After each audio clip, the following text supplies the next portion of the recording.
Olá, boa tarde a todos, sejam bem-vindos a mais esse debate CEDEM, mais uma vez nessa versão em live, mas com um tema importantíssimo e muito atual. Né? Eu sou Sônia Troitinho, sou a coordenadora do CEDEM, é um prazer receber a todos vocês, né, que hoje nos acompanham.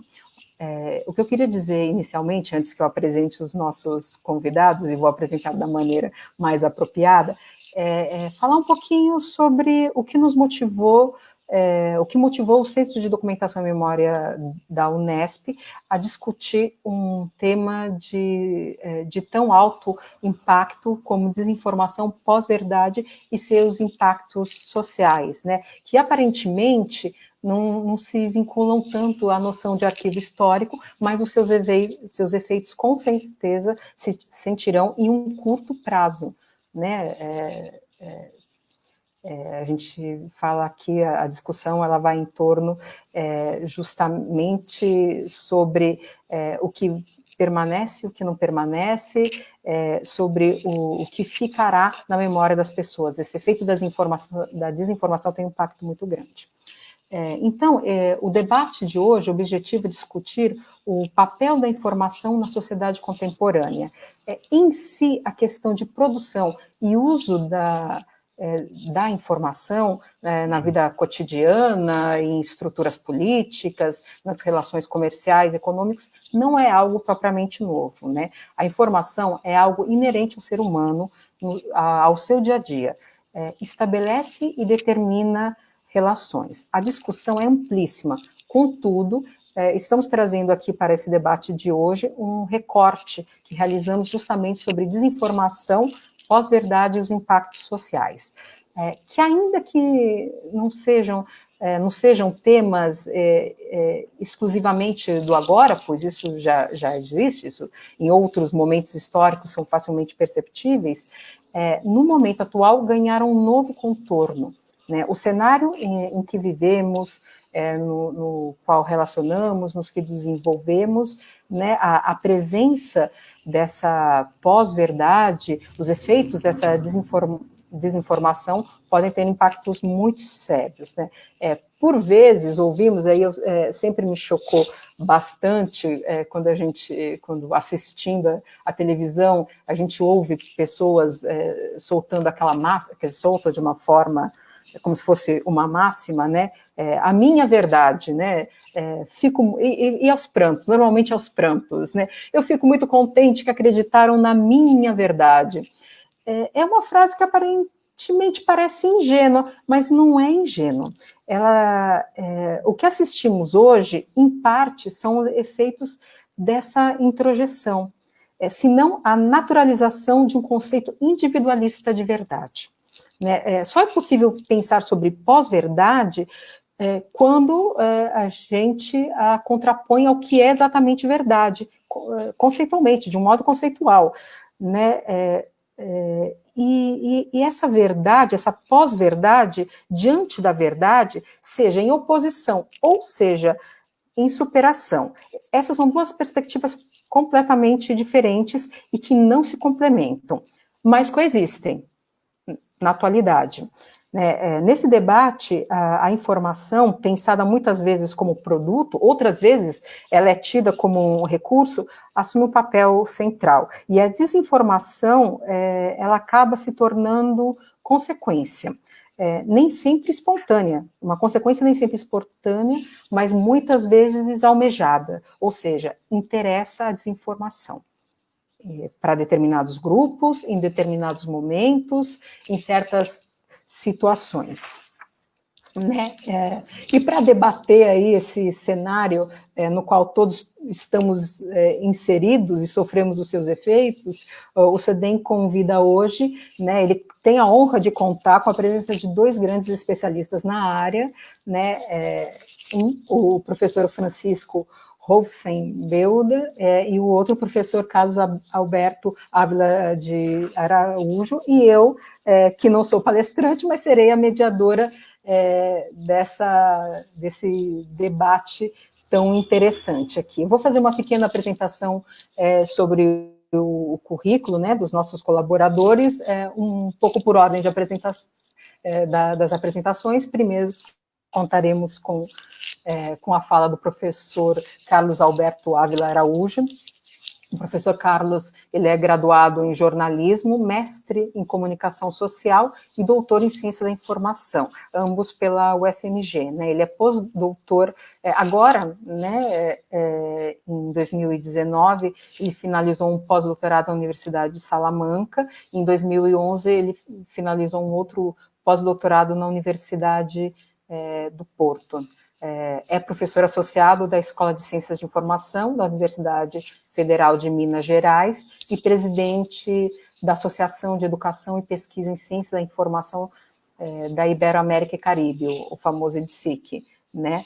Autor de diversos livros e artigos. A colaboração dele é bastante vasta na área de ciência da informação, né? Aqui eu vou destacar dois, um sendo arquivologia, biblioteconomia, museologia e ciência da informação, o diálogo possível, e o outro, o que é ciência da informação.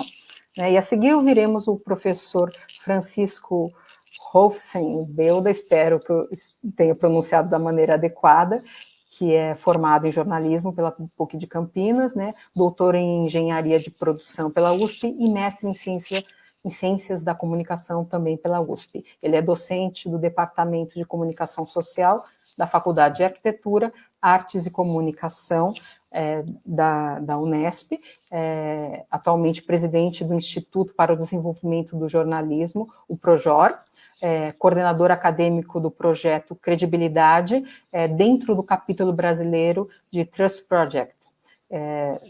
Foi professor visitante da Brandeis University, nos Estados Unidos, onde, nessa mesma oportunidade, em 2017, realizou seu estágio pós-doutoral. E eu não vou me alongar muito mais e já passo a palavra ao professor Carlos Araújo. Muito obrigada pela colaboração. Bem, então, boa tarde a todos. Boa tarde, Sônia, Francisco, boa tarde a todos que nos ouvem. Eu queria rapidamente agradecer ao CEDEM pela oportunidade, então agradeço Sônia, Genira e Jean pelo convite, parabenizo vocês pelo trabalho, e rapidamente, então, passando para a nossa dinâmica, né, o que nós combinamos é uma apresentação de em torno de 20 minutos minha, depois uma apresentação do Francisco, de cerca de 20 minutos, para a gente ter um tempo maior para o debate, para as perguntas, que é normalmente quando aparecem as questões, então a gente pode aprofundar. Eu vou fazer nessa apresentação de 20 minutos, a gente sabe que a discussão de fake news e pós-verdade, ela envolve vários aspectos, ela envolve várias dimensões, então a gente tem pesquisadores de sociologia, de ciência política, de ciência da computação, de filosofia, trabalhando aspectos muito distintos do problema. Eu vou tentar, de alguma maneira, apresentar algumas dessas discussões, e aí, se for o caso, no debate, a gente aprofunda em alguma delas, mas eu vou tentar fazer um panorama desde o ponto de vista do campo da informação, da ciência da informação, né, para o qual a discussão de fake news e de pós-verdade assumiu uma dimensão central. Quer dizer, aqui não é um problema periférico para a gente, né, como não é para o jornalismo, para a comunicação, o Francisco vai falar daqui a pouco, né, porque nós estamos falando de uma nova condição por meio da qual a informação é produzida, ela circula, ela é organizada, ela é disseminada, ela é utilizada, ela é apropriada pelas pessoas, né? Então a gente está falando, inclusive, e aí eu vou juntar isso, né, com um cenário mais amplo, de uma certa quebra, de uma promessa que parecia ser, né, que vinha se apresentando nos últimos anos, de que imaginava o seguinte: com o desenvolvimento tecnológico e com o desenvolvimento das instituições também, da alfabetização, da educação, das universidades, da ciência, né, mas principalmente da internet, né, nós vamos ter uma sociedade com mais acesso à informação, né, com mais agência para os sujeitos, eles vão ter mais possibilidade de produzir, de compartilhar, né, de descobrir coisas novas. Então, e com isso nós vamos ter, né, era uma promessa que vinha, aparecia nos últimos anos, um fortalecimento das potencialidades democráticas, das potencialidades comunitárias, né, de cooperação entre as pessoas. Então, imaginava-se aquele famoso ideal de uma esfera pública, né, democrática, na qual os atores iriam para o cenário público bem informados, né, para poder debater racionalmente, né, e deliberar sobre os melhores caminhos de condução das políticas, da economia, da cultura, etc. Então, isso parecia ser, né, um cenário, então, imaginado por alguns pesquisadores, por alguns autores, por alguns movimentos sociais, que nós estaríamos vivendo isso logo no começo do século XX, do século XXI, perdão, né, nas primeiras décadas, e o que a gente percebeu é que não foi exatamente isso que aconteceu, né? Então nós temos, na verdade, uma ampla circulação de informações falsas, uma disseminação em massa de informações falsas, né, a ponto de alguns autores, então, estarem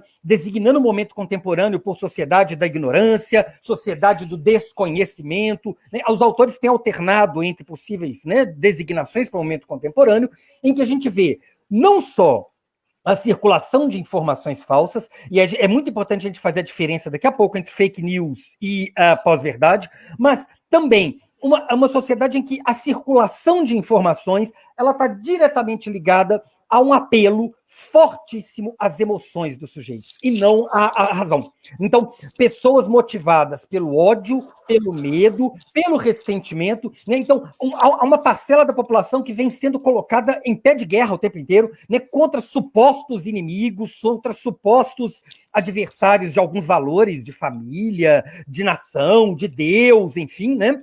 Então, grupos sociais, né, segmentos demonizados, e pessoas que estão sendo motivadas por isso, né, por essa dimensão, e, ao mesmo tempo, uma certa cultura, um certo ethos de desdém, de descrença, de indiferença pela verdade. Né, que, claro, vem acompanhada de um desdém, de um desinteresse, de uma perda de confiança em algumas instituições, como a justiça, como a democracia, como a ciência, como a universidade. Então, esse é um processo que vem acontecendo, né, há algum tempo, e ele então, compõe esse panorama. Então, né, se a gente, rapidamente, para definir aqui, eu tenho certeza que o Francisco vai me complementar com outros aspectos daqui a pouco, mas fake news, alguns pesquisadores da área de jornalismo têm destacado muito fortemente, né, nos últimos 2 anos, a própria certa inadequação da expressão, porque se é fake, não são news, se são news, não são fake. Imagino que o Francisco vai fazer essa discussão, mas apenas eu queria chamar a atenção apenas para dizer, primeiro, que não é novidade a circulação de informação falsa, né? Assim, isso sempre existiu, mas tem uma novidade que é a maneira como isso é feito, né? Assim, então, a construção, inclusive, de grupos organizados, financiados, para produzir sistematicamente informação falsa. Então, é uma maneira de fazer que é nova, mas, sobretudo, um cenário tecnológico, um cenário cognitivo e um cenário, sobretudo, cultural, que vem favorecendo a proliferação desse tipo de produto, né, ou desse tipo de conteúdo. Então, por um lado, né, as fake news, que é o que a gente chama de um ambiente propício a essa proliferação. Então, é curioso porque a expressão fake news ela acabou se tornando consagrada, enfim, né, famosa, e ela levanta um aspecto importante que é, ainda que seja informação falsa construída no descrédito às instituições jornalísticas, muitas delas tentam se parecer com o jornalismo na hora que elas são construídas. Então, há um lado aí de falsidade, de fraude propriamente na construção de alguns conteúdos. Então, a gente vê, por exemplo, o nome do site que é adulterado por uma letra para enganar as pessoas como se fosse de uma determinada instituição jornalística, né? Ou o nome que é apropriado, é uma autoria falsa de alguém, então, que tem uma certa legitimidade. Isso é um aspecto da questão. O outro aspecto é que parte da cultura das fake news, da proliferação de fake news, né, ou da chamada pós-verdade, que eu vou definir logo, está ligada diretamente a um fenômeno que alguns autores têm denominado a desintermediação da informação. Que é essa ideia de que as pessoas elas recebem, né, nos celulares dela, no feed de notícias, elas recebem como resultado de motor de busca um conjunto de informações que elas acreditam que não tem mediação nenhuma.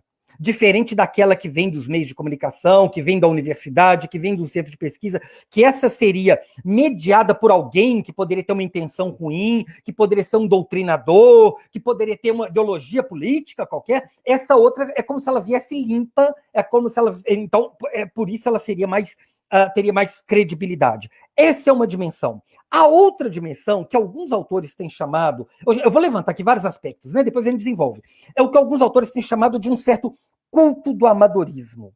Ou seja, um sentimento por parte de muitas pessoas no momento contemporâneo de que o relato mais verdadeiro é aquele que é feito por uma pessoa comum que chega para mim no WhatsApp.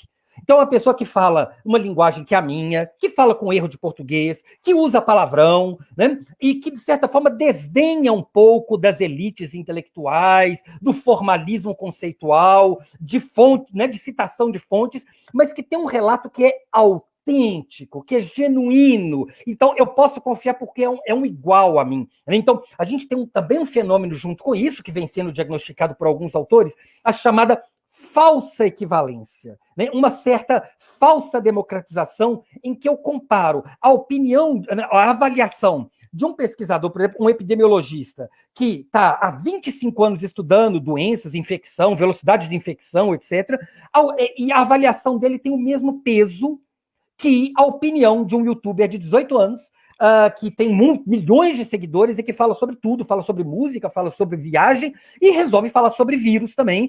E eu vou escutá-lo porque ele tem, então, ele é autêntico, né? E a opinião dele é tão válida quanto qualquer outra. Então, essa é uma dimensão de um problema. Né? A outra dimensão do problema, da difusão de fake news, de circulação de informação falsa, é a própria lógica de funcionamento dos algoritmos. Então, nós temos, nos últimos anos, um fenômeno muito importante, que é as pessoas, elas têm cada vez... O acesso que elas têm ao mundo, aos fatos do mundo, se dá principalmente pelos motores de busca e pelas redes sociais.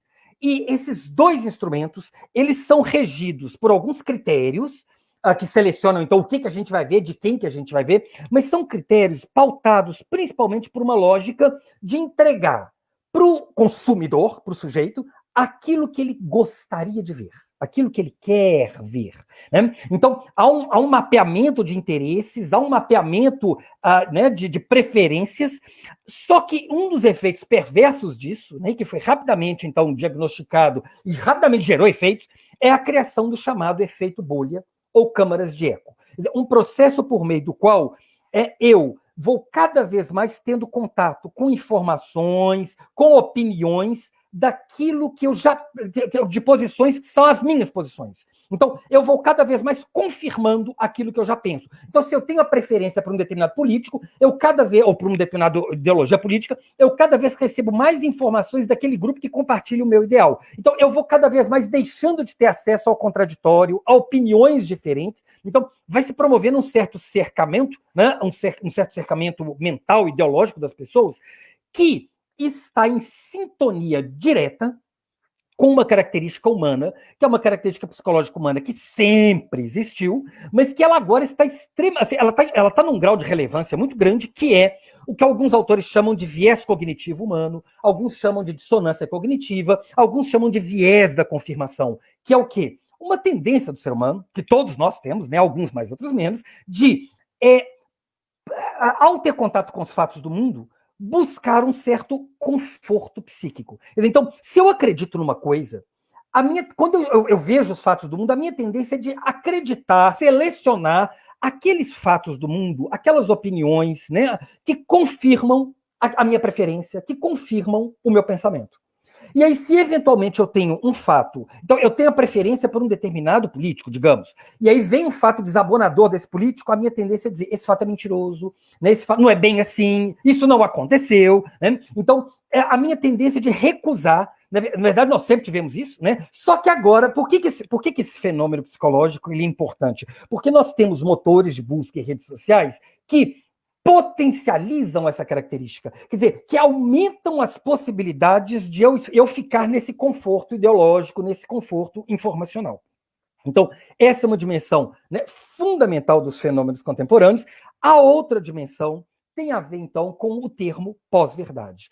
Inclusive, eu venho preferindo utilizar o termo pós-verdade em vez do termo fake news, embora eles sejam fenômenos correlacionados. Mas a pós-verdade, ela aponta para uma outra dimensão ainda do problema, que é o seguinte, né? E, na verdade, algumas pessoas têm criticado a expressão pós-verdade para dizer, primeiro, que ela não serve para nada, porque ela seria sinônimo de mentira, e mentira sempre existiu, esse é um aspecto do problema, mas pós-verdade não é sinônimo de mentira, né? Nem é sinônimo de fake news. Pós-verdade é um termo mais amplo que designa exatamente uma cultura, né, ou um ethos, né?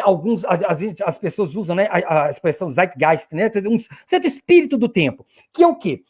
A pós-verdade designa um momento contemporâneo, então é um momento inédito na história da humanidade, em que nós temos uma circulação muito ampla de informação, né, um acesso gigantesco à informação por meio dos nossos laptops, por meio dos nossos smartphones, há um acesso, claro que a gente tem parcelas da humanidade, né, ainda apartadas disso, isso é um problema econômico, social, né, mas ainda assim, quer dizer, nós temos, nós três que estamos aqui agora, né, pessoas que nos assistem, temos acesso praticamente instantâneo a bases de dados, a bibliotecas, a periódicos científicos de todo mundo, né, em segundos. Então, qual é a condição nova que nós temos? A de que, se eu recebo agora mesmo uma informação de que lá em Brasília aconteceu tal coisa, em alguns segundos eu posso conferir se isso é verdadeiro ou se isso é falso. Então, nós temos uma condição de empoderamento do sujeito que é nova. Mas também tem um aspecto novo nessa realidade que é qual? Eu posso conferir, mas eu não faço isso. Eu compartilho aquilo, eu me aproprio daquilo, eu saio repetindo aquilo, não me importando muito se é verdade ou mentira, desde que esteja em sintonia com um desejo meu, com uma vontade minha de que determinado fato aconteça. Então, essa característica nova que alguns chamam de pós-verdade. Então, a pós-verdade é, num cenário de altíssimo acesso à informação, num cenário de altíssima circulação de informação e de circulação de informação falsa, as pessoas, mesmo tendo possibilidade de checar a veracidade, elas não fazem isso. Então, é uma perda de valor, né, um desdém pela verdade, que é um comportamento conduzido também, então, pela emoção, por um comportamento mais emocional do que um comportamento propriamente racional. Essa cultura da pós-verdade, vários autores têm estudado, têm diagnosticado. Eu vou levantar aqui 2 elementos dela, para já ir encaminhando para o final da minha fala. O primeiro é um fenômeno importantíssimo, que tem tudo a ver com pós-verdade, com fake news, que é o fenômeno do negacionismo científico. O negacionismo científico ele é um fenômeno que vem sendo estudado já há alguns anos, né? Antes de se falar em pós-verdade, já tinha alguns autores discutindo isso. Né? Ele está ligado, basicamente, a grupos. A ação é uma ação intencional, é uma ação planejada de alguns grupos econômicos, de alguns grupos políticos, que, quando uma verdade científica contraria determinados interesses, então, por exemplo, a descoberta de que o cigarro causa câncer, a descoberta do aquecimento global, né? Então, quando nós temos algum fenômeno que vai prejudicar um setor, por exemplo, da indústria, o que acontece? Né? Então, esses setores se organizam e mobilizam eventos, contratam alguns cientistas para não exatamente contrapor a verdade científica a uma outra verdade científica, mas para gerar na sociedade a dúvida.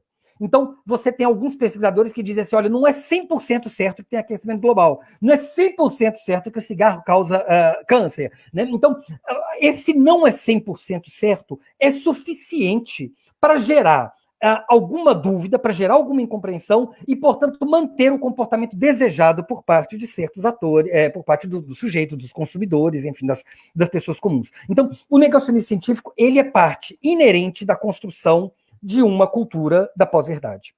O segundo fato é um movimento, também um movimento planejado, né? Então, alguns autores têm chamado isso, né? Tem uma expressão que eu gosto muito, que são os engenheiros do caos, né? Tem uma outra expressão para designar isso, que são os mercadores da dúvida. Então, são grupos contratados, são grupos pagos, né? Para disseminar dúvida, para disseminar confusão, né? Caos cognitivo, caos informacional na sociedade.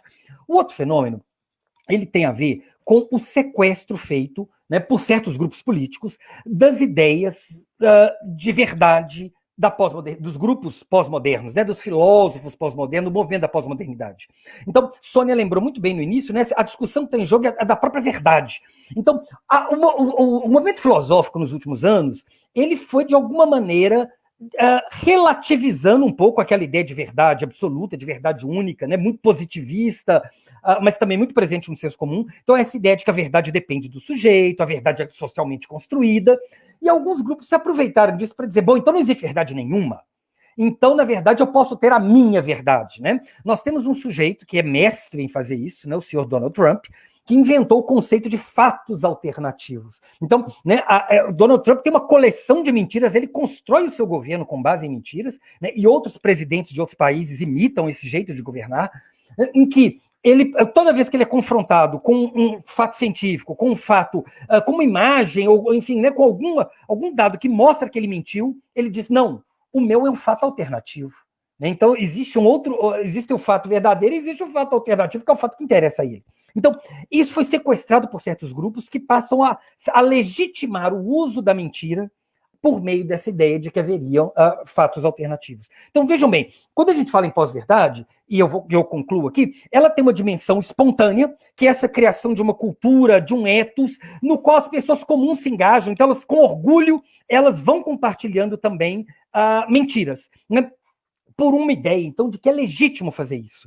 É legítimo por quê? Porque elas acreditam que, primeiro que elas são movidas, então, por uma certa emoção, e não pela razão, elas são movidas pelo ódio, pelo ressentimento, mas elas também são movidas por essa ideia de que aquela mensagem que chega de uma pessoa comum falando no WhatsApp, ela é muito mais verdadeira do que aquela do cientista, do que aquela do político, do que aquela do ministro, do que aquela, enfim, né, de uma determinada autoridade. Então, um descrédito das autoridades, um descrédito das elites, mas também por uma certa ideia, se eu acredito né, e há um espírito conspiratório construído, né, nas sociedades contemporâneas, de que tem grupos que estão querendo destruir a nossa sociedade, tem um país que fabricou um vírus que vai nos dominar, etc., é legítimo compartilhar mentira porque os fins justificam os meios. Então, tudo bem eu compartilhar mentira porque eu estou combatendo um inimigo que é mau e eu sou bom. Quer dizer, eu tenho os valores de Deus, eu tenho os valores da família, e o outro é um degenerado, o outro está querendo destruir os valores da sociedade ocidental, etc.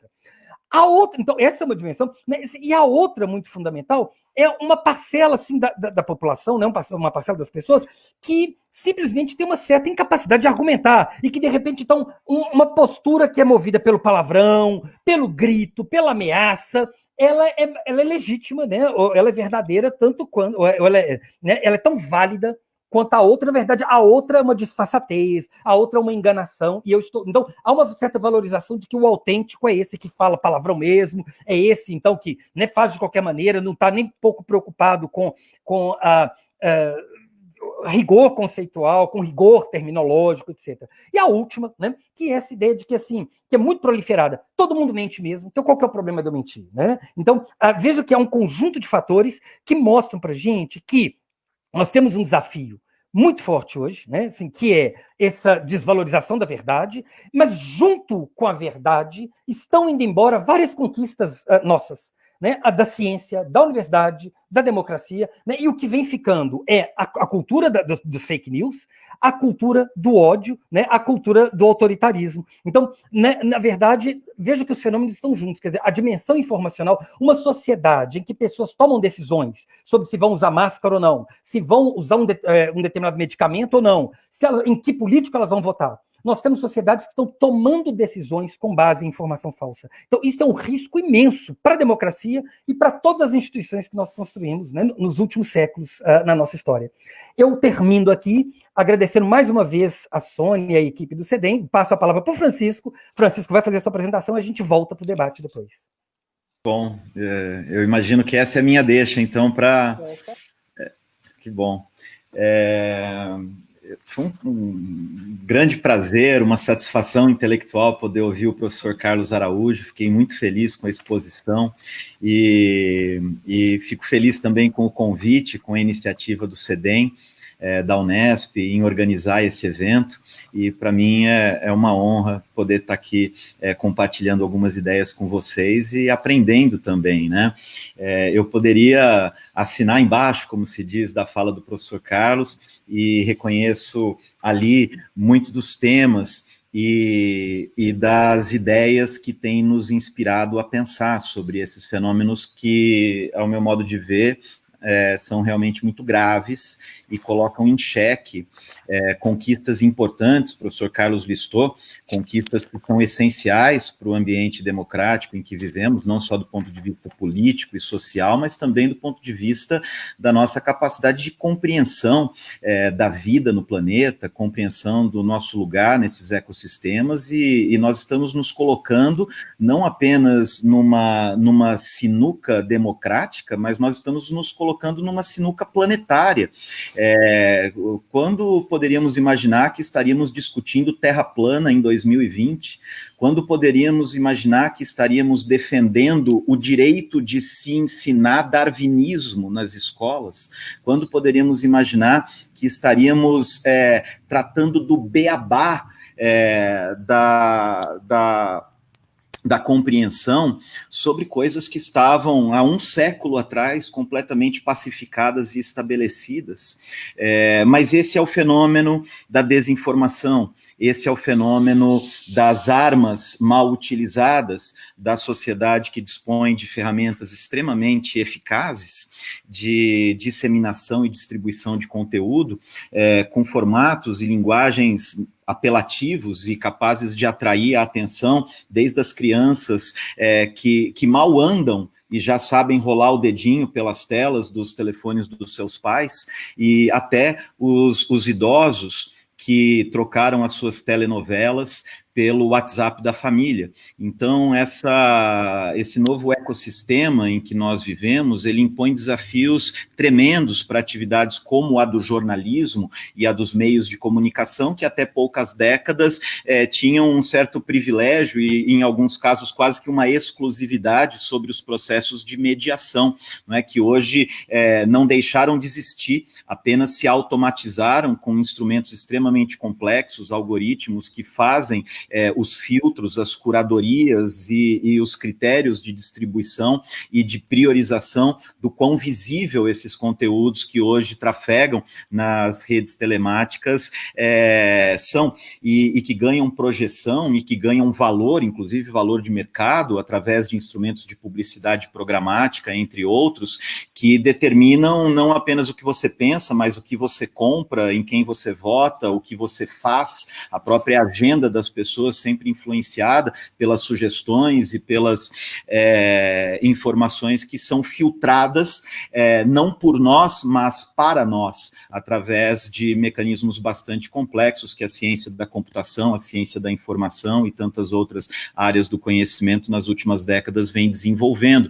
E ao que tudo indica, isso é só o começo de uma trilha que através da inteligência artificial tende a se sofisticar cada vez mais, a ponto dos próprios produtos digitais, e nós pensamos em jornais e organizações noticiosas de uma forma simplificada, em termos de produtos, né? Produtos de informação, que são cada vez menos conformados pelo trabalho humano e cada vez mais reorganizados de uma forma semi-automatizada, e já é possível até pensar de formas completamente automatizadas, a partir de instrumentos de web semântica, por exemplo, em que a própria produção do conteúdo ela é feita por instrumentos algorítmicos baseados na capacidade dessas tecnologias de rastrear os nossos históricos informativos e modelar a informação de acordo com aquilo que a gente pretensamente quer ver, e tudo isso também encontra no ambiente social e no nosso próprio aparato cognitivo um terreno fértil, como o professor Carlos disse,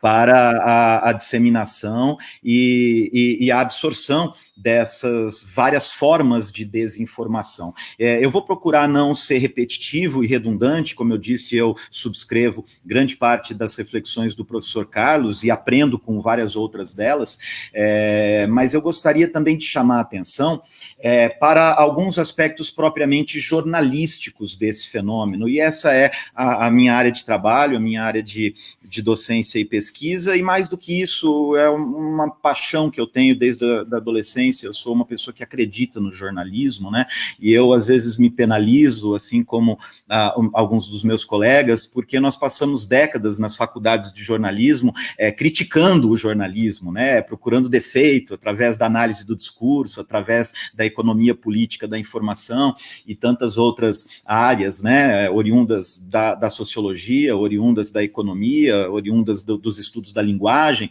que nos ensinaram e nos treinaram a examinar com lentes críticas a própria instituição imprensa e o próprio fazer jornalístico como um construto imperfeito e que, obviamente, é merecedor de uma série de críticas, mas hoje parece que, como diz o roteirista do filme Tropa de Elite, parece que agora o inimigo é outro, e nós precisamos nos fiar naquelas organizações noticiosas que nos acostumamos a criticar, porque aquele jornal que tem alguns esqueletos no seu armário é hoje a melhor fonte que temos para obter informação essencial e necessária para o exercício da cidadania, para saber o que se passa em Brasília, para saber o que se passa desde a Câmara de Vereadores das nossas cidades até nos altos gabinetes da ONU, sem um jornalismo, sem uma imprensa profissional, sem o trabalho de reportagem, e aqui eu faço uma homenagem a todos os repórteres, né, do nosso país que estão aí, mesmo em tempos de isolamento social,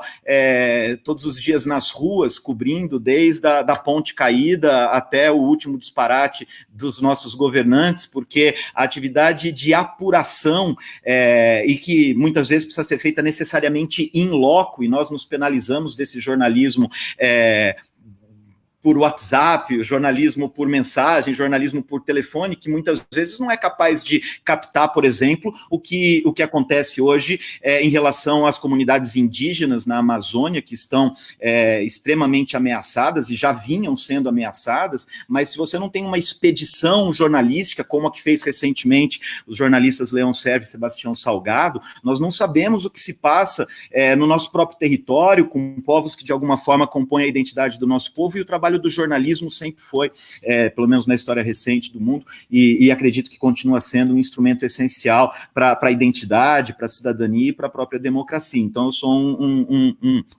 um professor da fé no jornalismo e reconheço que nos últimos anos se montou também uma narrativa que faz com que alguns pilares da profissão e do exercício do jornalismo sejam questionados, como se a atividade de um jornalista profissional que dedica tempo e método para apurar a sua informação fosse equivalente ao de qualquer um de nós que escreve, e que tuita, e que mantém um blog, ou que gerencia um grupo de mensagens da família, ou do condomínio, ou do bairro, ou da cidade. Nada contra esses grupos, eu acho que eles cumprem um papel na socialização e na troca de mensagens, mas isso não pode ser confundido com a atividade profissional de informar criticamente os temas da atualidade, mediar os discursos que, no seu contraditório, de alguma forma, compõem a inteligência contemporânea e o nosso próprio entendimento sobre políticas públicas e outros desafios da sociedade.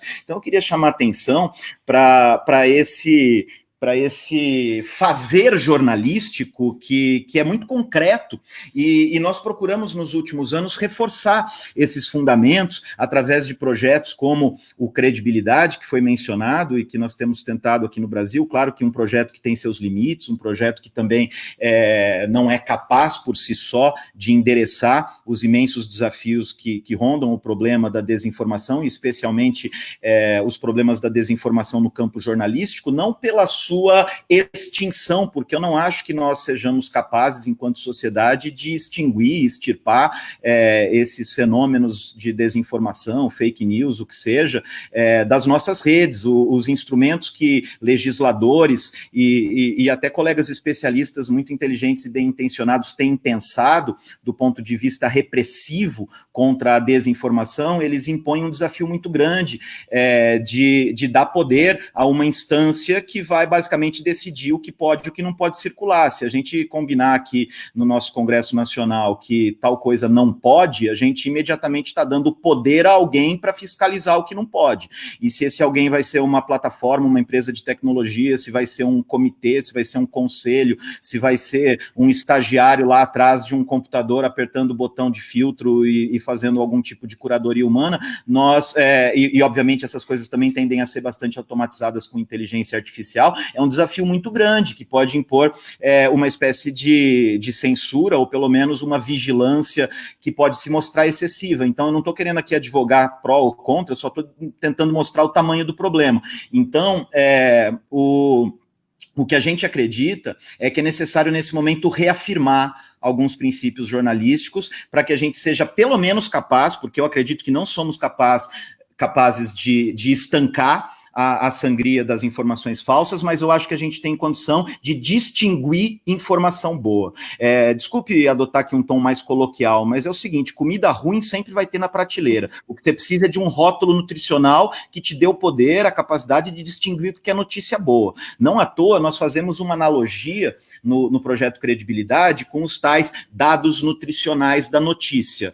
Se você quiser consumir porcaria, seja essa porcaria de comer ou de ler, vai ter alguém disposto a produzir porcaria, porque não tem como conter. A internet, obviamente, ela foi criada e se disseminou num espírito aberto, num espírito em que você tem uma descentralização absurda. Se você tentar bloquear meu servidor no Brasil, eu vou hospedar meu site em outro lugar. É um jogo de gato e rato que é muito semelhante ao hercúleo esforço de enxugar gelo e varrer areia na praia. Então, eu não acredito na nossa capacidade, talvez alguns colegas da ciência da computação tenham mais sucesso do que eu, em bolar formas extremamente assim, inteligentes de filtrar, selecionar, mas eu acho que esse é um esforço meio que Sísifo, sabe? Mito de Sísifo. Você vai empurrar a pedra, ela vai voltar rolando. Mas eu acho que a gente tem condição de usar princípios técnicos, éticos e até estéticos para distinguir, seja no nível de linguagem de marcação, de markup, de metadados, as informações que, por exemplo, têm autoria verificada, as informações que provêm de fontes noticiosas comprometidas com um manual de ética, com princípios editoriais, com uma transparência em relação às suas fontes de financiamento, com uma clara distinção se aquilo é um conteúdo noticioso, um conteúdo opinativo, se é um conteúdo satírico. Por exemplo, tem pessoa que está confundindo sátira e piada com notícia. As atividades dos chargistas do Brasil, e nós temos uma tradição nesse país com Enfio, Jaguar, mais recentemente Laerte, Angeli, saudoso Glauco. Imagine esses caras que fazem piada, eles estão sendo cerceados porque isso é mentira. Mas peraí, a sátira ela brinca com o humor e com a ficção, mas ancorada na realidade. Então, quer dizer, esse tipo de entendimento sobre o que são os conteúdos que nós consumimos, eu acho que a gente consegue, de alguma forma, reforçar por meio de atividades como educação midiática, atividades como checagem e verificação, que obviamente também não são a solução, não existe bala de prata para isso, mas eu acredito que um trabalho sistemático, pelo menos assim, de checagem de declarações de autoridades, o cara vai lá e fala assim, caiu o desmatamento na Amazônia, e fica por isso mesmo? Não pode, tem que checar essa informação, até porque isso exige trabalho profissional. Vamos lá, qualquer um de nós, fazer checagem de informação, correndo contra a ampulheta, meia hora para você checar uma informação, raspando dados em bases extremamente complexas. Então, no momento em que, assim, presidente do INPE é desautorizado, no momento em que o IBGE é desacreditado, no momento em que institutos como o Butantan, Fundação Oswaldo Cruz, reputação de renome, vem ser desautorizado pela palavra de um deputado ou de um presidente ou de qualquer gaiato comentando numa rede social, isso não pode ficar por isso mesmo. A gente tem que saber pelo menos separar o joio do trigo, e já que vai existir joio, não tem como. Então eu acho que a gente tem que reforçar os métodos. Citação e referência não é brincadeira, você não pode citar qualquer coisa impunemente. Se você fala que em determinado relatório existe uma determinada informação, qual é a página? Que relatório é esse? Cadê o PDF? Cadê o link? Nós temos instrumentos hoje de metadados, nós temos instrumentos de markup capazes de fazer com que essas referências se confirmem ou não. Existem alguns colegas de ciência da computação que estão criando instrumentos que pintam o link de cores diferentes se esse link é confiável ou não é. E não é tão difícil assim para quem passou a vida em redação de jornal checando informação, você ter ali um protocolo, uma lista de critérios de verificação, de checagem. A gente trabalha com isso em reportagem e acredito que em parceria nós conseguimos desenvolver instrumentos relativamente eficazes. É claro que é um jogo de gato e rato. É claro que para cada solução que nós criarmos vai ter uma burla, vai ter uma forma de hackear o sistema, mas isso é do jogo e é o trabalho. A história da democracia é a história do combate e da vigilância eterna contra os seus inimigos, contra a tirania, contra o abuso, contra o autoritarismo. Então, eu acho que a disputa, ela sempre vai haver na história política das sociedades, e hoje a disputa está na arena da comunicação digital, a disputa está na arena da ciência da informação. Vejam as notícias de hackers tentando invadir sistemas para roubar segredo de indústria farmacêutica para fazer a vacina do Covid. Isso é sério. Você tem capacidade de basicamente parar um país ou parar uma indústria, enquanto um setor econômico, com instrumentos extremamente sutis de pirataria tecnológica. Então, eu acho que essa disputa, que é a disputa da informação, é a disputa do rigor, é a disputa do método, e, em última instância, é a disputa da ciência. Aristóteles inaugurou essa disputa, e pelo menos de uma forma mais sistematizada e documentada. Claro que desde os pré-socráticos a busca de uma verdade, e tantas outras escolas na América, na Ásia, na Europa, vêm lidando com esses fenômenos. Eu não acho que o problema da verdade e do seu hackeamento, vamos chamar assim, é um problema novo. A questão é que as armas, elas mudaram. A guerra hoje ela é muito mais sofisticada, complexa, e requer desde os nossos filhos, sobrinhos, netos, até os nossos pais e avós, uma certa postura, uma certa atitude, uma atitude de ceticismo, de desconfiança, que está na base do método científico e que está na base da atividade jornalística. A primeira pergunta de um jornalista é: será que é isso mesmo? É a atitude de desconfiar, é a atitude do contraditório, de buscar uma outra versão, e não são duas versões, são N versões. Assim como um cientista, ele está treinado para aplicar ali o seu método com o rigor necessário e com o ceticismo de princípio. E eu acho que os nossos filhos e os nossos avós também vão ter que ser mais céticos na forma como recebem e retransmitem, porque não é criando regrinha na plataforma que nós vamos conter isso.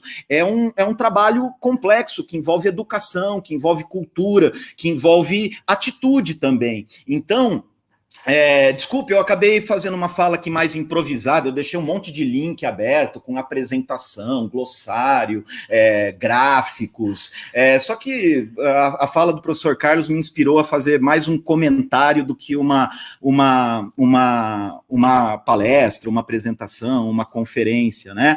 E eu poderia passar aqui muito tempo falando sobre qual é o protocolo do projeto Credibilidade, que nós propomos como obviamente não como uma solução, mas como uma pequena e limitada contribuição para se pensar em mecanismos em que as organizações noticiosas possam se fiar para produzir conteúdo com rigor. E olha que é difícil. As organizações noticiosas que adotam o protocolo do Trust Project, que é um protocolo padronizado no mundo inteiro, são mais de 300 e... hoje já deve estar quase 350 organizações noticiosas adotando esse protocolo, incluindo BBC, El País, Washington Post. No Brasil, nós temos 6 veículos que já adotam esse protocolo e outros 8 em fase de adoção. E esse protocolo reafirma princípios éticos, elabora um conjunto de metadados em linguagem XML que é expresso no código-fonte dos veículos. Tudo isso é público, está no GitHub, e qualquer organização noticiosa pode usar esse protocolo para sofisticar a sua a atividade de produção noticiosa. E é difícil, as organizações noticiosas suam a camisa para implementar, independentemente do seu tamanho. E a gente tem veículos assim independentes, como a agência Mural de Jornalismo das Periferias de São Paulo, que é adotante do protocolo. A gente tem mídia pública de todo tipo. E esse protocolo se compromete com alguns indicadores, como citação em referência. Citação em referência não é uma coisa só de bibliografia e metodologia acadêmica. Jornalista que usa informação também tem que ter fonte documentada da informação que usou, e em alguns casos muito específicos está preservado o direito do off, mas em alguns casos, hoje existe um certo abuso do direito do off, do uso do off, né? E além disso, identificação das matérias, a não ser quando coloca o jornalista em risco, também tem exceção, uma série de princípios éticos de boas práticas, distinção do tipo de matéria que você está publicando, inclusive, principalmente com conteúdo patrocinado, porque os jornais hoje vivem uma crise também de receita, de publicidade, então alguns jornais apelam para algumas formas de conteúdo patrocinado que às vezes se confundem com notícia, e isso é um prato cheio para o argumento das fake news, né? E aquela notícia não é fake, ela simplesmente foi paga, é patrocinada, mas se você não demonstrar isso de uma forma clara, você está comprando gato por lebre, porque nas timelines e nos algoritmos de busca, essas coisas se confundem, porque houve um desempacotamento do produto jornalístico, uma espécie de fragmentação da notícia. Antes nós consumíamos produtos noticiosos que eram construídos editorialmente, com uma série de critérios de projeto editorial, de design gráfico, de distinção, que faziam aquele conteúdo todo ser composto de uma forma coesa. Hoje esses links trafegam de uma forma completamente fragmentada, você não sabe de onde veio, tem conteúdo impostor que se faz passar por proveniente de uma fonte de reputação, as pessoas confundem reputação com credibilidade, com confiança, com marca, com marketing, com o meu amigo falou, isso aqui é verdade porque meu primo é médico, é sobrinho de um diretor de não sei aonde, esse link veio dele, então em tese ele teria credibilidade, ou seja, virou uma salada, e a gente vai precisar fazer com que aqueles atributos que davam coesão e credibilidade ao produto jornalístico como um todo, porque se confiava na reputação de uma organização, seja ela o New York Times ou a saudosa revista Realidade, nós temos hoje que embarcar esses atributos de credibilidade em cada peça noticiosa, na palavra de cada jornalista, já não mais confinada no produto jornal, porque esse jornalista pode estar no Twitter, essa matéria pode estar trafegando num link de Telegram e assim por diante. Então, a tecnologia da informação, a ciência da informação, o jornalismo, as compreensões mais amplas de psicologia social sobre o comportamento dos receptores de notícia, que já não são mais receptores, são também super distribuidores e comentaristas em plantão. Então, tudo isso tornou extremamente complexo, vai precisar se reinventar muitas das atividades e dos ofícios relacionados à imprensa. Eu acho que é um desafio da nossa geração e das gerações que virão por aí, sofisticar esses protocolos. Eu imagino que projetos como os nossos sejam o embrião de um programa de pesquisa que se prolongue e se sofistique ao longo dos próximos anos e décadas, porque como eu procurei dizer no início, eu não acredito que haja uma solução para extinguir a desinformação do ambiente online. Qualquer ação com esse propósito corre um grande risco de ser uma ação censora, uma ação autoritária, uma ação invasiva, uma ação que vai jogar o bebê fora junto com a água da bacia. Ao tentar conter o abuso, nós vamos conter a própria voz. Então nós vamos precisar tolerar ruído e descobrir formas de identificar ruído, não é? Eu gosto muito de ouvir música, e nem toda música me agrada, mas eu sei distinguir a música que eu devo e a música que eu não devo consumir. Nem por isso eu quero banir música ruim. Eu sei que música é música, informação é informação, e há uma distinção imensa. Canções não derrubam presidentes? Talvez sim, talvez não. De qualquer forma, o que eu quero dizer é que a gente vai ter que agir no nível do átomo. A gente vai precisar procurar soluções atomizadas. Não vai ter uma solução de governança global. Não é que não vai ter, pode até ser que tenha, mas aí George Orwell teria razão. Então, eu acredito que nesse momento que nós queremos conter o problema, e é claro Quem não quer conter o problema, não é? Mas se bobearmos aí na dose do antibiótico, vamos matar o paciente. E o paciente é a liberdade de informação que nós exercemos hoje na internet. Muito obrigado pela atenção. Eu vou parar de falar, senão eu me empolgo um pouco. Desculpem se a minha fala acabou sendo não muito sistematizada, mas foi aí o impulso que me veio. Muito obrigado e vou tentar parar para a gente poder debater e conversar um pouquinho com os colegas que estão participando online. Imagina, somos nós que agradecemos. A sua fala, Francisco, foi ótima, assim como a fala do professor Carlos, que maravilha como elas se complementaram, e já temos muitas perguntas, mas antes de eu colocar as perguntas aqui dos participantes, todas bem interessantes, eu queria colocar uma questão que talvez seja uma sensação minha, uma impressão, ou eu diria mais uma angústia, para dizer a verdade, né? Bom, poderia comentar aqui um monte de coisas, a gente é longe nesse debate, mas temos um teto. Isso posto, eu queria colocar essa minha angústia e ouvir um pouco a opinião de vocês, né? Com frequência, a gente sente que estamos todos vivendo num ambiente de guerra civil, né? E esse ambiente de guerra civil, ele não é uma guerra de fake news, mas ele é uma guerra que utiliza a fake news como arma. E uma arma que produz com muita frequência violência e violência real. Violência que se manifesta, que a gente vê no dia a dia. As pessoas, aí eu acho que a gente vai até para uma outra discussão, como as pessoas têm sentido, têm reagido e têm estado em um limite bastante complicado, né, que é o que ocasiona esse ambiente de guerra, né, e essa guerra que utiliza como armas de as fake news, as pessoas, durante os seus atos de batalhas, acabam utilizando armaduras, e essa armadura é o que estão chamando de liberdade de expressão, como se ela fosse um salva-conduto para qualquer pessoa falar o que quer, ou o que acha, ou como deve, porque afinal é o que eu acho, e eu evoco a minha liberdade de expressão, que vai gerar violência também, né?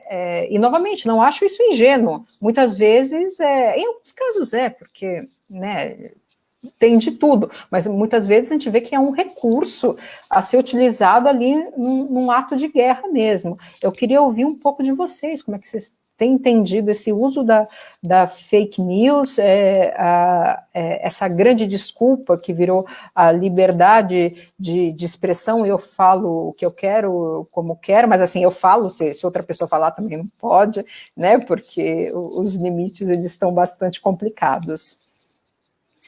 E é para os dois.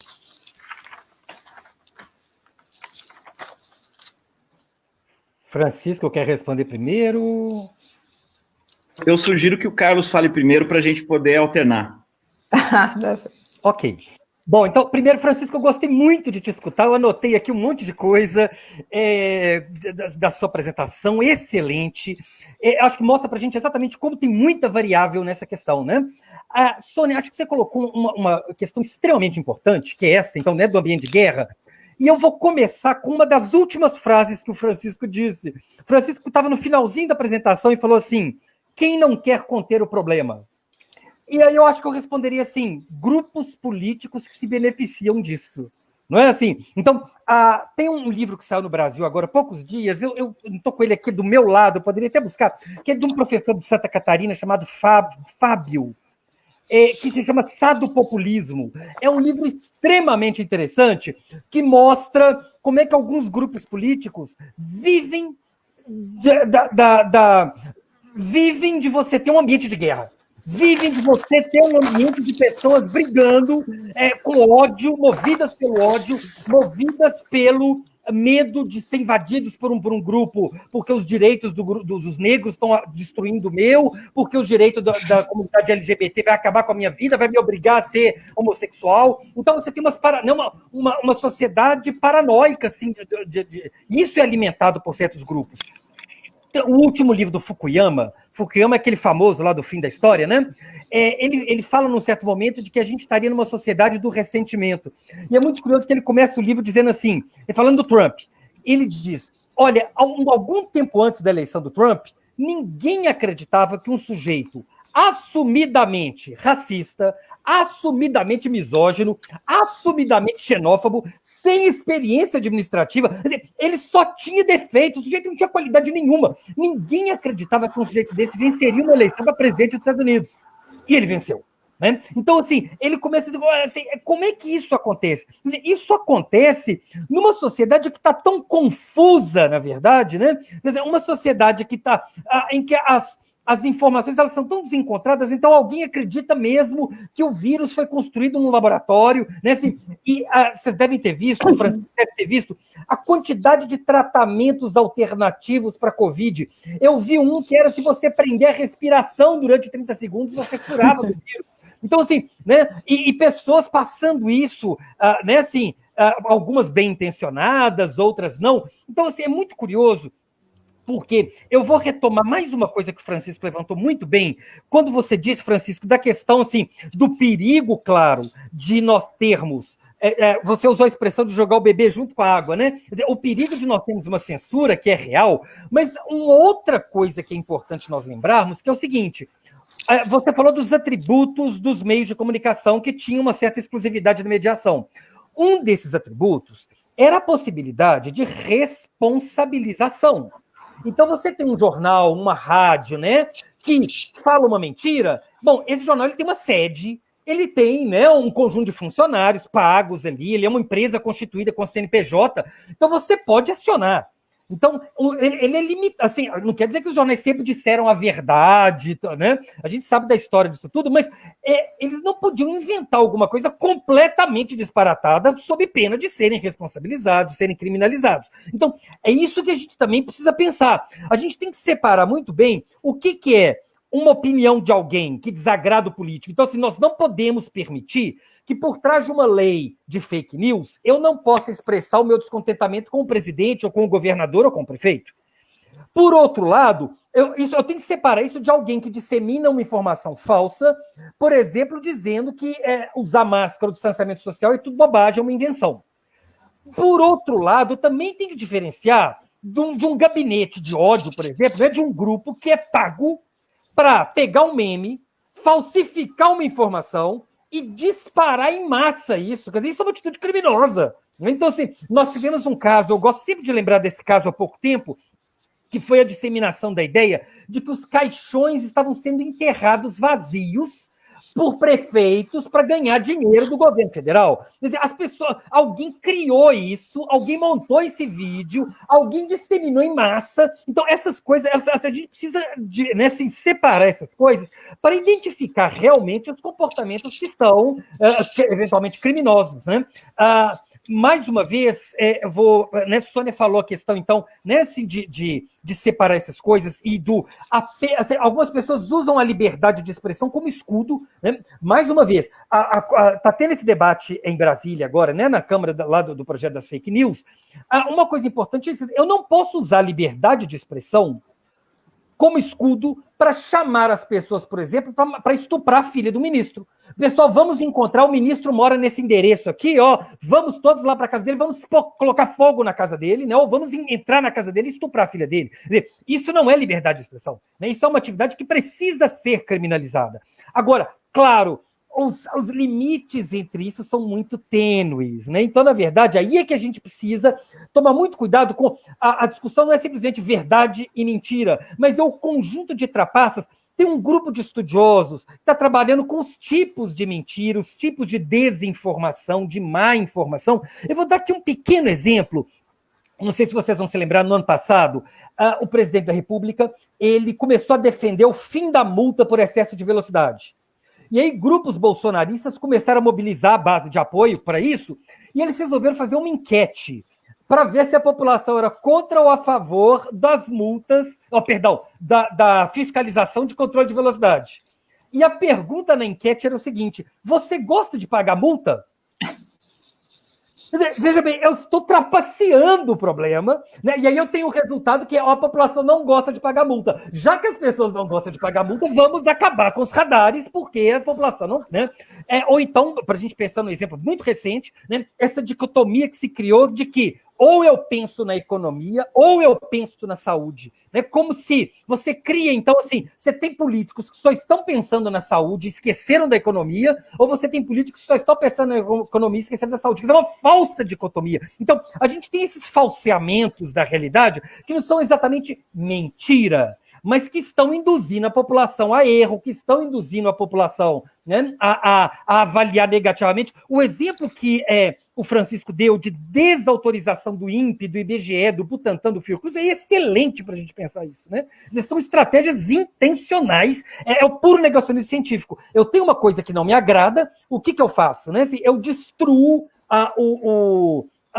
o emissor dessa mensagem, né? Eu destruo a credibilidade dele para poder fazer as pessoas acreditarem naquilo que eu quero que elas acreditem. Então, veja bem, para fechar, desculpe, né? Mas a questão da responsabilização é extremamente importante, e a questão do ambiente de guerra, Sônia, é isso, assim, no que eu vejo de vários autores que estão diagnosticando o momento contemporâneo. Tem políticos, tem projetos políticos que sobrevivem do ambiente de guerra. Quer dizer, que sobrevivem de uma população que acha o tempo inteiro que está tendo conspiração contra ela, né? Que acha o tempo inteiro que está tendo certos grupos estrangeiros ou certos grupos étnicos que estão tentando destruí-la, que estão tentando tomar a sociedade. Né? Então, são esses grupos, um grupo que é acuado pelo medo, pelo ódio, pelo ressentimento, é um grupo que embarca com muito mais facilidade nesse tipo de argumento, né, do que grupos que estão confiando nas instituições, que estão confiando no debate racional. Acho que o Francisco vai me complementar aí, né, com outros aspectos. Muito bom. Eu vou tentar falar pouco, também subscrevo, e acho que... Sabe por que nós, jornalistas, eu acho que temos essa birra com o termo fake news? Porque ele define mal o fenômeno. E quando você parte de uma premissa falsa, todo o resto contamina, a ponto da gente ter essa expressão no título de projeto de lei. Aí, assim, se você começa errado, porque a gente começa a confundir fake news com propaganda eleitoral ilegal, feita travestida de notícia. Só que, assim, o fato deles mimetizarem linguagem jornalística não faz deles jornalistas. Então, isso aí é simplesmente propaganda ilegal, porque o financiamento não pode. E a outra coisa é confundir fake news com informação errada ou com discurso do ódio. Discurso do ódio é discurso do ódio, não é notícia. E informação errada é uma informação que se resolve com errata e denúncia do erro. Isso tem na ciência, tem no jornalismo, tem na perícia. Então, são fenômenos que não são assim tão novos quanto parecem. Claro que a amplificação e a forma de distribuição é nova, daí toda a discussão sobre a ética dos algoritmos. Porém, nós precisamos considerar que muito do que está se discutindo, como se precisasse de um novo arcabouço ultra complexo de tipificação legal e criminal, já está previsto em calúnia, já está previsto em difamação e já está previsto em crime de ódio. Porque, assim, não é porque eu tenho liberdade de expressão e porque agora as mídias sociais amplificam a minha expressão que eu posso sair por aí escrevendo contra algumas questões que são fundamentais de direito humano, que são fundamentais de dignidade da pessoa humana e que são fundamentais para a estabilidade democrática do país. Por exemplo, manifestação contra a democracia não pode estar na Constituição. Daí a gente vai ficar criando lei, porque não pode... já está. Calúnia, mesma coisa. Então, olha, eu sou daqueles, e eu não defendo isso com unhas e dentes, porque o debate vai longe. E os colegas aqui no chat já estão dizendo isso, que o problema da lei não é a lei, é o assodamento da discussão. Claro, eu posso ser a favor ou contra, me dá um mês para pensar. O problema é que não está se dando tempo para pensar e no meio de uma pandemia. Então, assim, a gente não consegue nem se reunir para fazer uma audiência pública. Então, calma lá, né? Devagar com andor. Agora, muito do que está lá tipificado, entre aspas, já está tipificado, é só uma questão da gente usar o que a gente já tem de jurisprudência e de legislação, porque crime de informação já existe, não foi inventado junto com a plataforma. Então, só esse rápido comentário. E a guerra, Ela tem esses instrumentos sutis e tem instrumentos ultra sofisticados, de espionagem mesmo, de hackeamento. Hoje os governos são muito frágeis do ponto de vista da segurança da informação. Vira e mexe a gente ouve falar de tal site foi derrubado e tal. Eu ainda acho que esse problema vai agravar muito e nós temos que defini-lo com os termos próprios. Por isso eu louvo o trabalho de pesquisa de professores intelectuais como o professor Carlos Araújo, que tem se dedicado a tipificar terminologia, porque se a gente começar a chamar a coisa pelo nome errado, então, assim, pós-verdade é a mesma coisa que mentira. Não é. Então, vamos determinar melhor. Se não todo o encaminhamento da questão, eu acho que fica viciado. Perfeito. Muito bom. Não, eu vou abrir agora para as perguntas, mas só vou comentar esse finalzinho. Realmente, Francisco, a gente vive um momento que, por causa da pandemia, a gente não consegue nem se reunir para tomar atitudes efetivas, inclusive de garantia de manutenção da democracia, né? As instituições, aí, perdão, eu coloco uma opinião minha, elas sofrem um ataque violentíssimo, isso é devastador, é uma situação muito perigosa para todo mundo, né, individualmente e enquanto coletivo, e eu fico pensando que olha como o problema se agrava. Francisco, num dos momentos da sua fala, você estava falando até o inimigo é outro, quem diria que a gente ia achar que aqueles canais, aqueles veículos, né, os tão tradicionais, os tão antigos e tão criticados por isso, porque também viveram muitos momentos políticos diferentes e se posicionaram, e a história marca, né, o que você faz fica, ainda que você tente apagar, não é possível. Fica como hoje a visão é outra sobre o papel que eles estão tendo neste momento específico, né? E aí, só para colocar a própria pandemia, os números da pandemia, quando órgãos oficiais deixam de informar o que eles devem informar por transparência, né? O que é sua função primeira, né? Como a sociedade ou veículos da sociedade se reorganizam, no caso da imprensa, em consórcio, foi montado a toque de caixa e numa velocidade da luz, né, um consórcio para conseguir reunir informações que pudessem dar algum dado mais próximo sobre os números da pandemia, porque essa informação que deveria ser uma informação oficial e com dados reais, não está sendo fornecida. Né? Mas também não é uma informação oficial, é uma informação de reorganização social, uma determinada reorganização social. Só queria fazer esse comentário e como o cenário é bastante complicado. Eu vou agora passar para as perguntas, porque senão eu também vou longe, a gente tem um teto para esse debate. A primeira da Cida Silva, e eu vou tomar liberdade, na verdade, vou apresentar a pergunta da Cida, mas eu vou juntar com outras duas muito próximas, para a gente otimizar um pouco o tempo. A Cida, ela diz o seguinte: antes tínhamos pouco acesso às informações, hoje existe uma vasta disseminação das mesmas. Porém, o que se percebe é que boa parte da população continua desinformada, entre aspas, né? Não sabe utilizar filtros. Como vocês conseguem explicar essa situação? E eu vou fazer a juntada, e não vai ter o nome da pessoa aqui, porque tem um pseudônimo, mas ela fala assim, especificamente para o professor Carlos, né? Desinformação não seria uma palavra melhor do que fake news? Né? E o Hugo Oliveira, ele acaba complementando: que estratégias podemos utilizar para minimizar a desinformação? E eu abro a palavra a vocês. Bom, quer começar, Francisco, agora? Bom, vou pegar uma parte. Eu acho que desinformação não é o mesmo que fake news. Fake news é um dos vários fenômenos de desinformação, não é? E o fenômeno que caracteriza a fake news é aquela desinformação que ela se traveste de notícia e ela é feita com o propósito de ludibriar, de enganar. É realmente um discurso deliberadamente falso. Agora, existem outras formas de desinformação que são provenientes ambiente do engano, da descontextualização, do conteúdo impostor, da manipulação, até assim do ponto de vista do design da informação. Então existem vários fenômenos de desinformação, fake news, ou as supostas fake news são um desses fenômenos. Por que nós estamos desinformados em meio a essa oferta abundante de informação? Eu acho que o excesso geralmente polui mesmo. Então, cada vez mais os filtros são necessários. O fato de haver mais não significa que é melhor, né? E ao mesmo tempo, há que se louvar, tem muita informação boa. Hoje tem muito mais oferta de boa informação do que havia algumas décadas atrás. Então, é a nossa capacidade de filtrar. E eu acho que a gente precisa ser mais seletivo realmente nos nossos hábitos de leitura, né?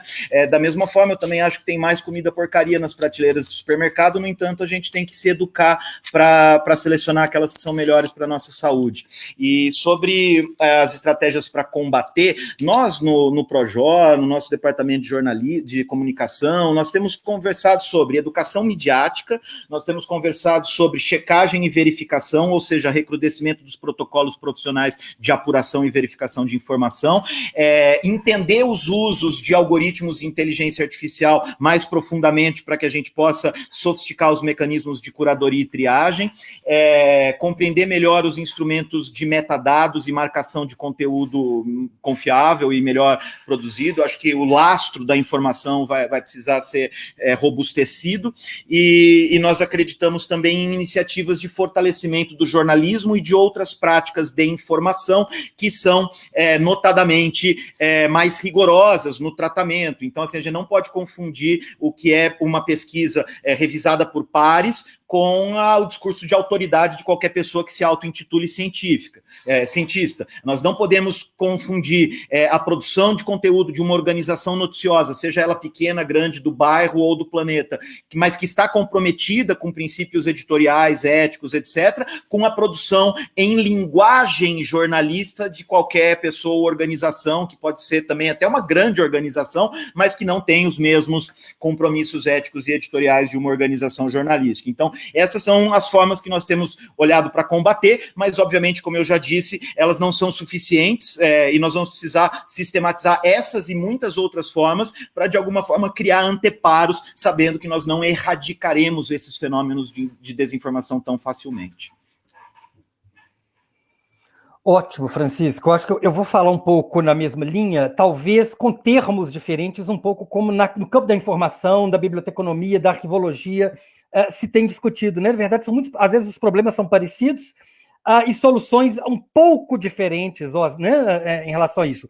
Acho que a primeira coisa é dizer, de fato, acho que o Francisco falou muito bem, fake news não é sinônimo de pós-verdade, não é sinônimo de engano, de desinformação, né? Na verdade, a desinformação é um problema mais amplo, porque ela passa fake news, exatamente isso, quer dizer, Francisco falou do mimetismo da linguagem jornalística, né? Então aquela fraude que tenta, de alguma maneira, parecer jornalística, né? Então nós temos que pensar nisso. Eu vou dar um pequeno exemplo aqui. Durante a campanha do Donald Trump, nos Estados Unidos, na eleição dele, eles descobriram uma das fontes de produção em massa de informação falsa sobre a Hillary Clinton vinha de um país do leste europeu. E aí, quando eles chegaram pelo IP, né, até o grupo disse o seguinte, olha, a gente não tem nada contra a Hillary, nada a favor do Trump. A gente só descobriu que toda vez que a gente produz noticiário falso contra Hillary, a gente ganha likes, né? A gente ganha visibilidade, são os famosos clickbaits, né? Então, são pessoas que descobriram, né?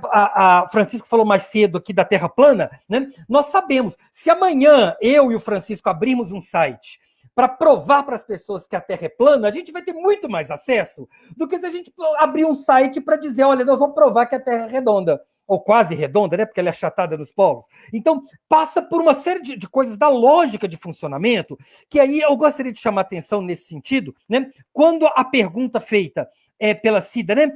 Por que tem muita gente desinformada? Então, assim, tem uma lógica aí de algumas coisas que precisam ser apontadas da maneira como funcionam as mediações das redes sociais, dos motores de busca, que muitas vezes as pessoas não sabem, e elas acham, então, que elas estão tendo contato com uma informação não mediada, né, com o mundo tal como ele é. Então, nesse sentido, né, a gente precisa pensar, eu vou chamar aqui na conversa, tem um conjunto de autores que tem chamado a atenção também, porque a gente estaria vivendo hoje uma certa cultura do eu, uma cultura de um certo narcisismo, que é aquela ideia assim, não, eu não preciso de professor, eu não preciso de livros, eu sei, eu sou capaz de saber. Né? E a gente tem alguns oportunistas que surfam nessa onda. Né? Tem um astrólogo famoso, brasileiro, que vive nos Estados Unidos, né, que é bastante conhecido, que ele oferece uns cursos muito curiosos. O curso é o seguinte, ele chega para o público dele e diz assim, olha, você vai ser mais inteligente que todo mundo que tem doutorado, que todo mundo que está nas universidades, eu vou transformar você no sujeito mais inteligente de todos, você vai descobrir que todo mundo é enganado, menos você. Né? Basta você me pagar aqui as mensalidades do meu curso e eu vou te mostrar isso. Né? Mas que, na verdade, é um charlatanismo que sempre existiu de alguns pastores, de alguns líderes religiosos, de alguns políticos, etc. Né? Então, pensando nisso e já encaminhando para a pergunta do Hugo, da solução, o Francisco falou mais cedo que a solução passaria para um certo nível micro, não é isso? Sim, se eu entendi bem, né? Um nível, não foi exatamente a palavra que você usou, mas foi isso, sim, dos sujeitos, né? Vários autores têm apontado que é preciso, sim, trabalhar numa perspectiva de empoderamento das pessoas. No campo da informação, tem uma área que vem se desenvolvendo agora nos últimos anos, chamada competência crítica em informação, o que é bastante parecido com a educação midiática, né? Assim, com algumas ferramentas, às vezes, um pouco diferentes. A competência crítica, existe um campo chamado competência em informação, que já tem algumas décadas, mas vem se inserindo a palavra crítica nele, exatamente para que os sujeitos percebam essa questão dos interesses ideológicos por detrás, dos interesses políticos dos atores. Inclusive, por exemplo, uma coisa que é importante é as pessoas entenderem a lógica de funcionamento das redes sociais, dos motores de buscas, para elas entenderem, então, que tem algoritmos ali que privilegiam certas coisas, né? Essa questão, então, dos sistemas de reputação, dos sistemas de credibilidade, para as pessoas entenderem como é que isso funciona, para, afinal de contas, eu saber por que uma informação pode ser confiável e outra informação não é confiável. Então, veja, a gente tem, na verdade, né, uma série de instrumentos diferentes. Eu estou aqui, na verdade, são tantos aspectos, né, que a gente fica... eu estou um pouco perdido aqui, mas eu gostaria de chamar atenção para isso. Por um lado, a gente precisa, sim, de instrumentos, Francisco falou de checagem, né? No campo da informação, isso tem chamado de sistemas de certificação. Veja bem, a biblioteconomia e a arquivologia trabalham há muito tempo com isso. Né? O que a arquivologia sempre fez, se não determinar a veracidade e a autenticidade dos documentos? Né? E, na verdade, a gente... Então, é muito curioso que num cenário em que a gente tem um governo que sobrevive de informação falsa, a lei de acesso à informação, por exemplo, esteja sendo atacada. O portal da transparência esteja sendo atacado. O Brasil se recusa a participar de um esforço de 130 países para combater informação falsa. E o Brasil não participa. Então, essas coisas vão junto, né? O que a biblioteconomia sempre fez, se não certificar ali dentro dela a credibilidade, a reputação de certas fontes de informação? Então, o Francisco falou muito bem, a gente não pode dizer a realidade é completamente nova, vamos criar tudo do zero. A gente tem leis, a gente tem instrumentos, a gente tem qualidades profissionais, atributos profissionais, que o cenário mudou, então a gente precisa adaptar aquilo que já existe, eventualmente, ao que não cobre fenômenos novos, que adaptações a gente precisa fazer para que passe a cobrir. Né? Mas, de fato, a gente tem um histórico nesse sentido. Então, me parece que, por um lado, é responsabilizar, sim, criminosos, né? Então, uma empresa, Francisco lembrou muito bem, propaganda eleitoral ilegal. Quer dizer, um candidato que financia, empresas que financiam disparo em massa de informação falsa, elas podem ser identificadas e responsabilizadas. Né? Isso é uma coisa. A outra, então, é a certificação, a checagem, e a outra é o empoderamento dos sujeitos por meio de educação midiática, programas de competência em informação, etc. Sem dúvida, muito obrigada. A gente já estamos quase no nosso teto, né? O horário para terminar o evento. Então eu vou fazer aqui um apanhado também de perguntas para facilitar. A primeira é da Ercídia Coelho, que parabeniza o professor Carlos aí pela pela fala, e ela coloca a seguinte questão: se não caberia também fazermos a meia-culpa, né?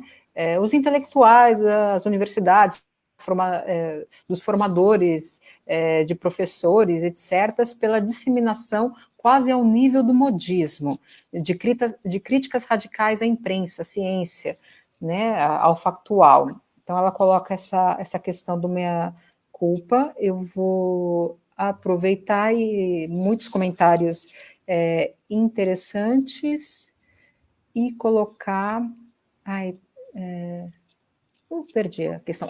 O Hugo Oliveira, ele coloca, né, uma outra questão, que é o seguinte: como trabalhar a ética profissional no contexto da desinformação, né? E com isso eu acho que eu abro para as respostas, e logo na sequência eu vou ter que encerrar, infelizmente.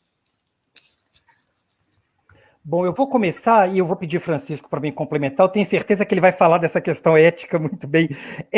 Sobre a ciência, eu vou dizer assim, me parece que às vezes é arriscado dizer assim, a culpa é da ciência ou é dos partidos políticos, enfim, né, quando a gente tem atores sabidamente mal intencionados no processo. De todo jeito, me parece assim, algumas dinâmicas na lógica de funcionamento da ciência precisariam ser melhoradas. Uma delas é que a ciência vem trabalhando nos últimos anos desde uma perspectiva de um certo ideal de produtividade, que eu acho que acabou sendo muito maléfica a ciência, porque a gente tem cientistas muito preocupados hoje em produzir muito artigo, em fazer pesquisa só que possa gerar muito artigo, mas e que possa ser citado. Então, é como se a ciência se voltou para ser uma certa cumpridora de metas, e como se ela tivesse um pouco esquecido ou deixado de priorizar a sua responsabilidade social, a sua dimensão social, inclusive o repasse de informações científicas para a sociedade. Então, a gente precisaria, de alguma maneira, reverter um pouco os mecanismos de avaliação da atividade científica. Junto com isso, me parece que tem um certo, sim, distanciamento da ciência. A ciência sempre se construiu num certo distanciamento, de que ela tem um palavreado especializado, né? Ela tem um conhecimento um pouco hermético. O poder da ciência sempre vem um pouco daí. E como hoje o acesso à informação é muito grande, as pessoas perceberam que elas têm capacidade de discutir com isso. Talvez o exemplo mais claro de todos seja aquele da pessoa que vai para o consultório médico, o médico diz, você tem isso, e a pessoa consulta ali na hora, ela pega o celular, ela consulta no Google e diz, não tenho, eu tenho isso daqui. Né? Quer dizer, a pessoa, ela percebe uma fragilidade, muitas vezes também no conhecimento científico, no conhecimento médico, e ela se empodera de algumas condições. Então, a gente precisa adaptar as nossas ações nesse sentido. O tempo é curto. Eu vou comentar aqui do Hugo a questão da ética profissional. Olha, é importantíssimo. Aí, Francisco vai falar daqui a pouco dos jornalistas e tudo, né, dos meios de comunicação. Eu vou, assim, dizer como que eu fico, às vezes, eu e outros, enfim, estupefatos de ver, por exemplo, bibliotecários compartilhando informação falsa nas redes sociais. Né? Quer dizer, o engajamento deles com o político, né, com o político que eles idolatram, né, que eles mitificam, com os grupos que eles mitificam, é tão grande que eles abrem mão da checagem de informação para a defesa da ideologia deles, né, ou do posicionamento ideológico. Então, eu não consigo ver posicionamento ético se os sujeitos não efetivamente realizarem autocrítica.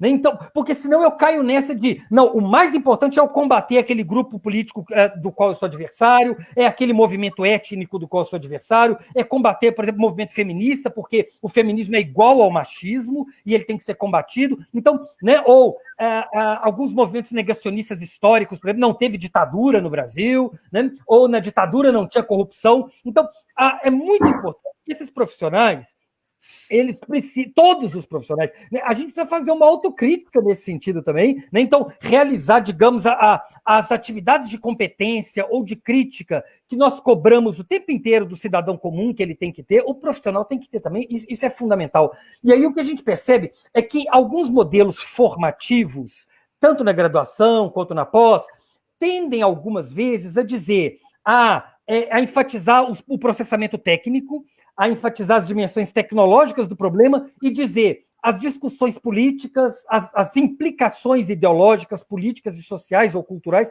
elas são outra coisa.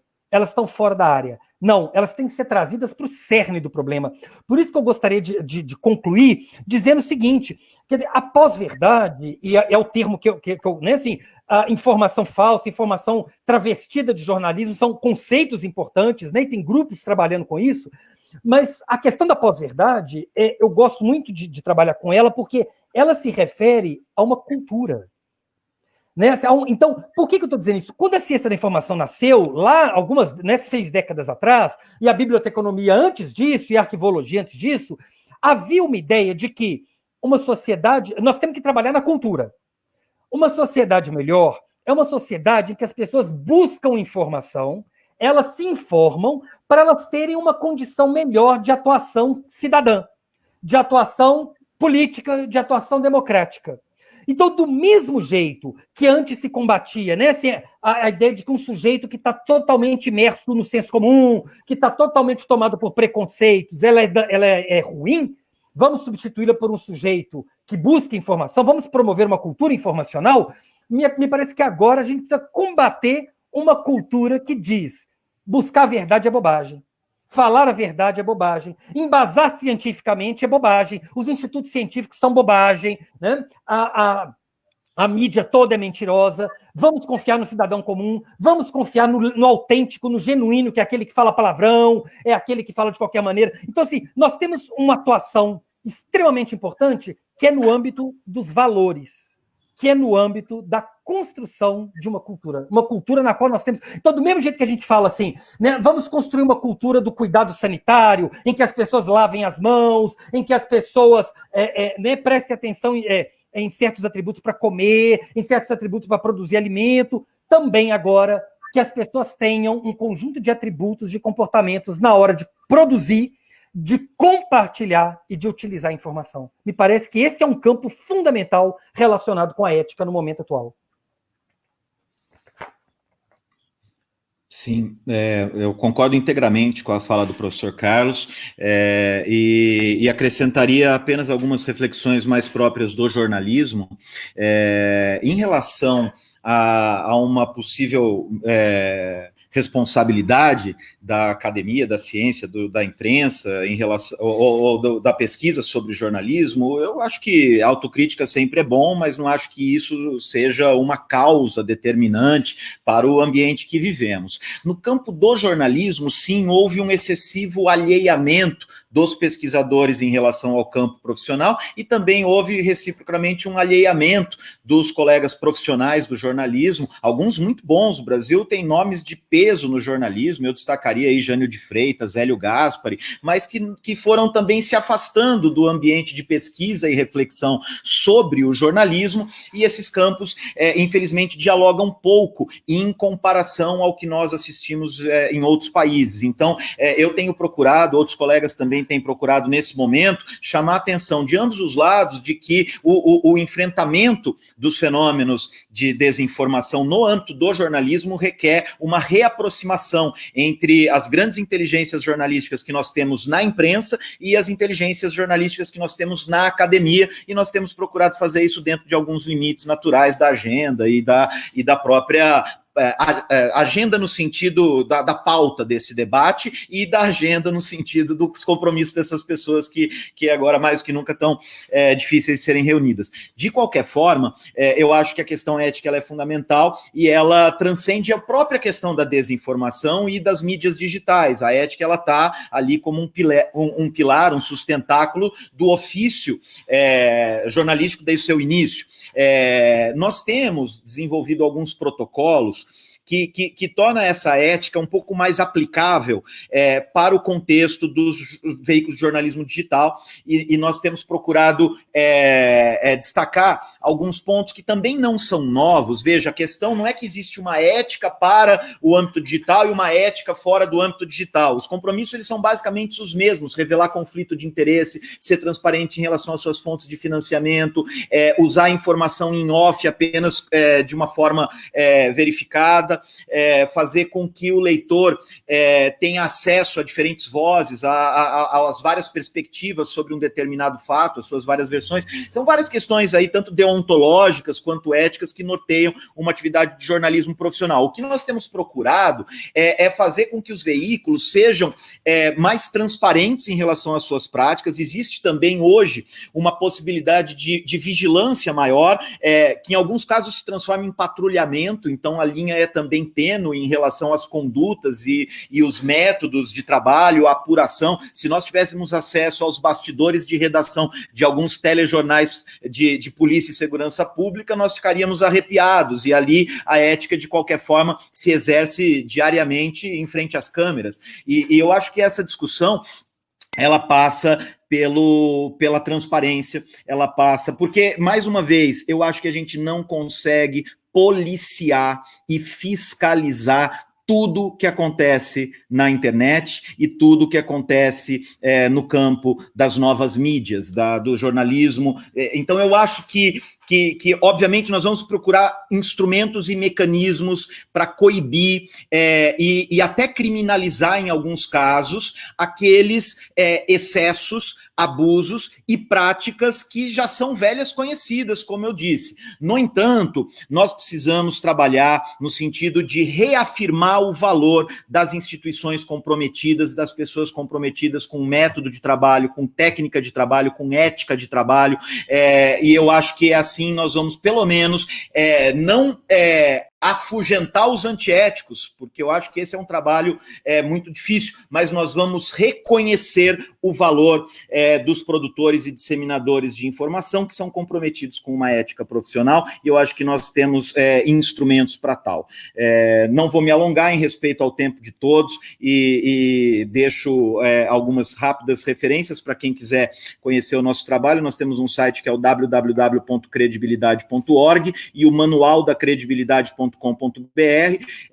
Temos também no curso nos programas de pós-graduação de mídia e tecnologia na Unesp, algumas pesquisas sobre isso, e no Projor, instituição da qual eu faço parte, projor.org.br, nós também temos alguns links interessantes, deixo como sugestão, inclusive o meu e-mail, os nossos e-mails, como um canal de contato para aqueles colegas que estão aqui participando, fazendo comentários e que eventualmente não tenham sido contemplados nas nossas falas. O debate é bom e eu acho que nós passaremos ainda longos anos lutando com isso. Tá certo, perfeito. Muito obrigado, Francisco, muito obrigado, Carlos. Que debate maravilhoso. Infelizmente, chegamos ao final do evento, né? Mas esse é um tema que a gente podia estar conversando aqui o resto da tarde, à noite, e ainda seguiríamos, né? Mas com certeza haverão outras oportunidades. Eu queria... como últimas palavras, eu só tenho a agradecer mesmo a presença do professor Carlos, a presença do professor Francisco, que tão gentilmente aceitaram participar dessa conversa, né? O bom das lives, elas seguem tendo um conteúdo acadêmico, mas são apresentadas num formato mais informal. Até para mim tem sido uma experiência muito nova, mas bastante gratificante a maneira como essa nova forma de comunicação acontece, inclusive, muito interessante da gente poder, indo na direção do que o professor Carlos falou, é uma possibilidade de a gente difundir um pouco o conhecimento feito na academia, as pesquisas, as reflexões. A gente não é saudável viver num mundo onde parece que a crítica ela é algo negativo, né? Hoje em dia identificam crítica como uma agressão, sendo que não nunca foi e não será. Ela faz parte do debate, ela é o que movimenta o questionamento, né? O que faz as pessoas crescerem e se desenvolver. Então, também é uma possibilidade ótima a gente estar podendo fazer esse debate que é transmitido pelo Facebook e que está sendo gravado e ficará à disposição para qualquer pessoa que queira rever ou para quem não teve a possibilidade de assistir por outros compromissos, pode acessar posteriormente, né? Agradeço, então, aos professores, agradeço as pessoas que nos acompanharam ao longo dessa discussão, a todos os comentários, também eles ficam à disposição, não deu tempo de ler todos, mas existem comentários interessantíssimos, né, pontos de vista, reflexões que valem a pena serem evocados, né? E também eu tenho que agradecer a Genira Chagas e ao Jean Camolese, que participaram da produção desse evento. Sem eles, essa transmissão não seria possível. Agradeço, eles fizeram parte desse comitê organizador. E me despeço a todos, né? E que possamos nos encontrar em um momento muito breve. Muito obrigado. Muito obrigada a todos. Muito obrigado a todos, Sônia. Tá, muito obrigada, professores. Tchau.